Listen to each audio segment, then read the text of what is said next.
34-year-old Rockford man Bernard Simmons III will spend nearly the next decade in the Illinois Department of Corrections for shooting a 28-year-old man in the face outside a liquor store in 2022. WIFR reporter Anthony Ferretti was at the Friday afternoon sentencing, which included an hour of arguments and testimony from the defendant's mom.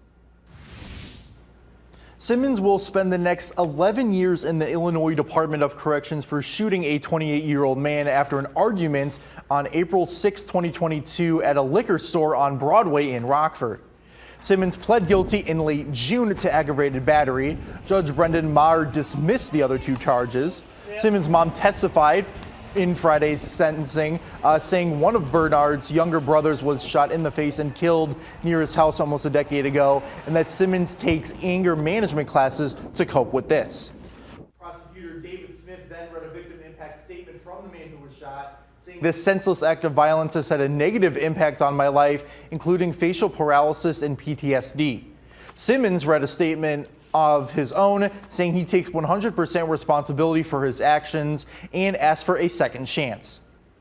Simmons' attorney Glenn Jaswick tells WIFR he thinks this was a fair sentence, and he argued for 9 years. Smith asked for 13.